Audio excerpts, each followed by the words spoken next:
Did you know that according to the Arthritis Foundation, about 300,000 kids in the United States have been diagnosed with juvenile arthritis? Did you even know kids could get arthritis? Do you have any siblings, children, or friends with juvenile arthritis? Well, now you do. As a 3-year-old, I was diagnosed with juvenile idiopathic arthritis. I've grown up with this disabling disease, and I've become a role model for other children whose lives have been altered by arthritis. I'm currently a spokesperson for the Arthritis Foundation and have had my story shared on not only one, but 2 national websites. Therefore, you could now consider me an arthritis expert. The Arthritis Foundation states that in the United States, more children are diagnosed with juvenile arthritis than diabetes, which is why it's so important we raise awareness and gain a perspective about this disabling disease. This speech will provide you with both an education and explanation of juvenile arthritis by providing you with personal insight on the impact of arthritis, the signs and symptoms, the possible causes, and lastly, common treatment goals. It was just another normal morning for my family. As always, I woke up bright and early yelling, "Mama, up time," as I was just a toddler. My big brother Nate and I were playing and didn't have a care in the world. That normal morning was the same day my mom noticed a swollen, hot, painful finger. That was the day that forever changed my life.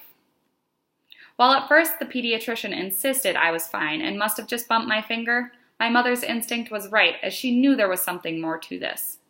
After several weeks of different physicians and some persistence, my mom finally got me an appointment with the pediatric rheumatologist. In fact, at the time, the only one in the state. I remember entering a fluorescent-lit, sterile lab holding my big purple stuffed bunny named Bella, squeezing her tight as the doctor's cold fingers extended, bent, and checked all of my joints. While entering, I didn't want to be poked and prodded.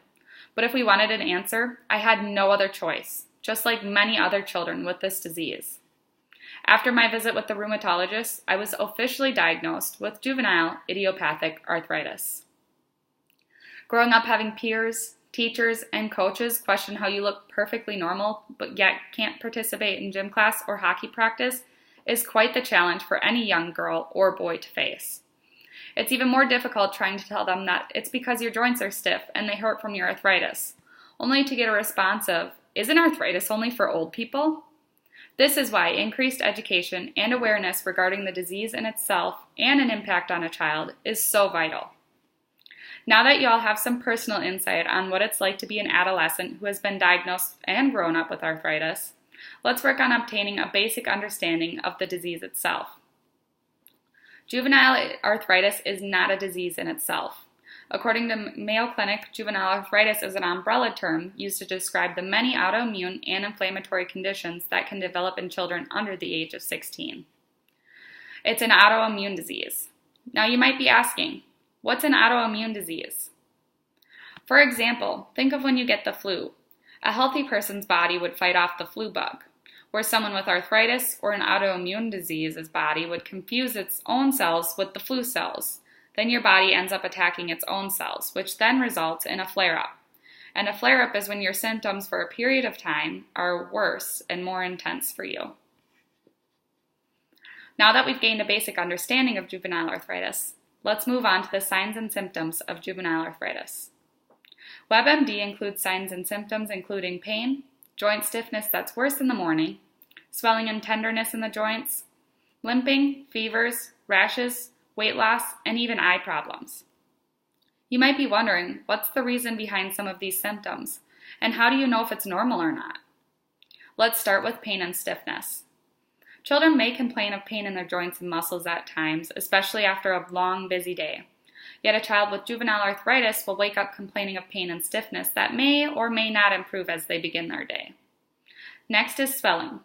This is a flag signaling inflammation. Swelling may come and go, and it's not like swelling you would get immediately after an injury. It just pops up randomly.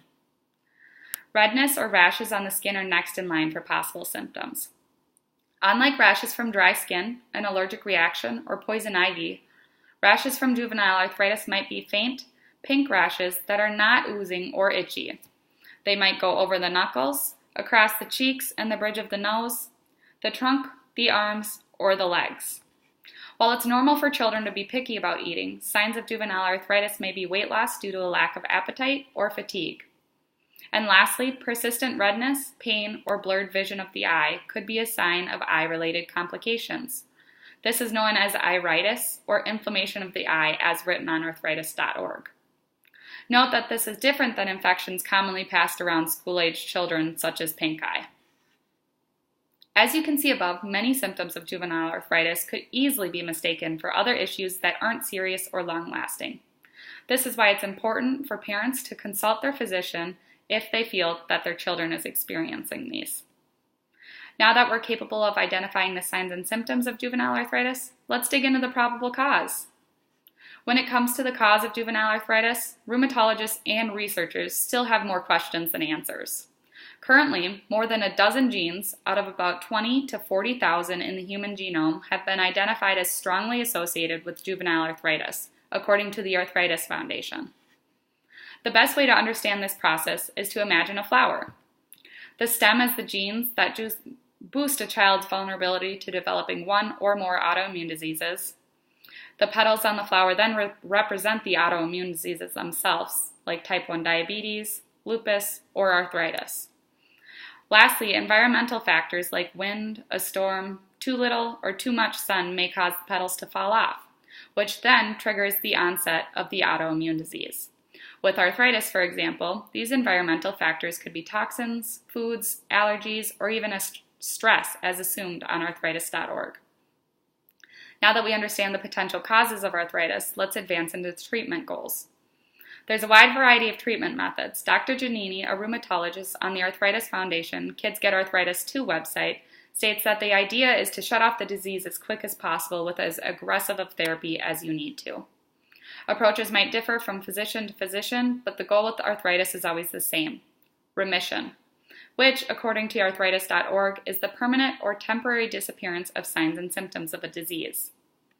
This speech has given you personal insight on the impact of juvenile arthritis, the ability to notice possible signs and symptoms of arthritis in children, the probable causes of arthritis, and lastly, the goal of treating juvenile arthritis: remission.